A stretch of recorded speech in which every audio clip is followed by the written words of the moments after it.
चलिए आज एक बहुत ही जरूरी मुद्दे पर बात करते हैं। एक ऐसी समस्या जो कई होनहार स्टूडेंट्स को परेशान करती है, खास तौर पर फिजिक्स की तैयारी में। ये एक ऐसा पैटर्न है जो बार बार देखने को मिलता है, जिसे हम कहते हैं द फिजिक्स डेडलाइन ट्रैप। और इस बात का एक जीता जागता उदाहरण है स्तुति जैन, आईआईटी कानपुर से। उनकी कहानी इस गिरावट को बिल्कुल साफ दिखाती है। शुरू में सब सही चल रहा था और फिर अचानक परफॉर्मेंस में एक बड़ी गिरावट आ गई। तो सवाल ये उठता है कि आखिर ऐसा होता क्यों है? क्यों इतने सारे तेज तरार स्टूडेंट्स फिजिक्स में अचानक एक दीवार से जा टकराते हैं? इस पूरे विश्लेषण में हम इसी पहेली को सुलझाएंगे और इससे बचने का एक सीधा साधा रास्ता भी देखेंगे। तो चलिए सबसे पहले उस मोड़ पर चलते हैं जहां से ये सारी मुश्किलें अक्सर शुरू होती हैं, यानी 11वीं क्लास में होने वाली गिरावट। देखिए, स्तुति जैन जैसे कई स्टूडेंट्स के लिए जो सेल्फ स्टडी में बहुत अच्छा कर रहे होते हैं, एक हाई प्रेशर वाले कोचिंग इंस्टीट्यूट में जाना एक बहुत बड़ा शौक होता है। माहौल अचानक बदल जाता है, पढ़ाने का तरीका अलग होता है और भारी भरकम स्टडी मटेरियल के बोझ तले वो दबने लगते हैं। तो क्या इसका मतलब है कि मेहनत में कोई कमी है? नहीं, बिल्कुल नहीं। और यही तो सबसे दिलचस्प बात है। असल में समस्या मेहनत की कमी की है ही नहीं, बल्कि मेहनत के गलत दिशा में लगने की है। इसको ऐसे समझिए, इसे कहते हैं कॉग्निटिव नॉइज।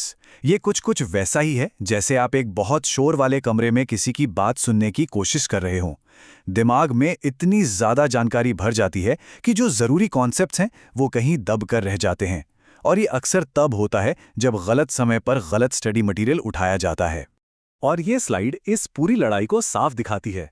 एक तरफ है एच.सी. वर्मा जैसी किताबें जो कॉन्सेप्ट्स को समझने के लिए बनी हैं, एकदम सटीक थ्योरी के साथ। और दूसरी तरफ है कोचिंग के मॉड्यूल्स जो अक्सर बहुत ज़्यादा भारी भरकम होते हैं और गहराई से ज़्यादा बस जानकारी की मात्रा पर जोर देते हैं। इस कॉग्निटिव नॉइज का जो मनोवैज्ञानिक असर होता है वो बहुत खतरनाक हो सकता है। ईशान के अनुभव से ये साफ पता चलता है। जब चैप्टर्स में एकदम ब्लैंक महसूस होने लगे तो आत्मविश्वास पूरी तरह से टूट जाता है। तो सवाल ये है कि इस जाल से निकला कैसे जाए? चलिए अब समाधान की बात करते हैं और देखते हैं कि एच.सी. वर्मा जैसी किताबें इससे बाहर निकलने का रास्ता कैसे दिखाती हैं। जैसा स्तुति ने कहा, इसका राज है उन रिसोर्सेज पर फोकस करना जो सही मात्रा में ज्ञान देते हैं। मतलब थ्योरी इतनी हो कि सवाल हल हो जाएं, लेकिन इतनी ज़्यादा भी ना हो कि कन्फ्यूजन और बढ़ जाए। और यही तरीका है जो समझ और आत्मविश्वास दोनों को जमीन से दोबारा खड़ा करता है। ये थ्योरी को समझने और उसे असल में इस्तेमाल करने के बीच के फासले को भर देता है। अच्छा, ये सब सुनने में तो बहुत बढ़िया लगता है, लेकिन सबसे बड़ा सवाल तो ये है कि क्या ये रणनीति असल में एग्जाम में काम आती हैं? क्या इससे सच में नंबर आते हैं? यहीं पर चीजें बहुत दिलचस्प हो जाती हैं। एक्सपर्ट्स का विश्लेषण और स्टूडेंट्स का डेटा दोनों एक ही दमदार बात की तरफ इशारा करते हैं। अगर एच.सी. वर्मा जैसी एक फाउंडेशनल किताब पर पूरी तरह से पकड़ बना ली जाए तो जेईई एडवांस्ड के फिजिक्स पेपर के 30 से 35% सवाल सही हल किए जा सकते हैं। अब इसे इस तरह से सोचिए, अगर क्वालिफाइंग कट ऑफ लगभग 24% के आसपास रहता है तो एच.सी. वर्मा पर महारत हासिल करना लगभग 10% का एक स्ट्रैटेजिक बफर दे देता है। ये एक तरह का क्वालिफिकेशन इंश्योरेंस है, एक सेफ्टी नेट जो उस दिन काम आता है जब चीजें प्लान के हिसाब से नहीं चलती। लेकिन रुकिए, बात अभी यहां खत्म नहीं हुई है। कॉन्सेप्ट्स को समझना तो आधी लड़ाई जीतने जैसा है।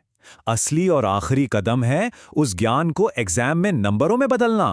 प्रमिति की ये बात एक बहुत ही आम समस्या को दिखाती है, जिसे हम कह सकते हैं न्यूमेरिकल ट्रांसलेशन, यानी एक थ्योरी को एक सॉल्व्ड प्रॉब्लम में बदलने की काबिलियत। ये वो स्टेज है जब थ्योरी तो पता होती है, लेकिन उसे किसी सवाल पर लगाना कैसे है ये समझ नहीं आता। इस न्यूमेरिकल टेम्परामेंट को बनाने के लिए एक तार्किक स्टेप बाय स्टेप तरीके की जरूरत होती है। पहला कदम डेरिवेशंस पर महारत हासिल करना, फिर आसान सवालों से अपनी कैलकुलेशन स्पीड और एक्यूरेसी को बढ़ाना, और उसके बाद ही जब नींव एकदम पक्की हो जाए तब जाकर मुश्किल मल्टी कॉन्सेप्ट सवालों पर हाथ आजमाना। तो इस सबके बाद इस पूरे विश्लेषण से सबसे बड़ी सीख क्या मिलती है? सारा डेटा एक ही साफ दिशा में इशारा करता है। अपनी नींव पर ध्यान केंद्रित करें।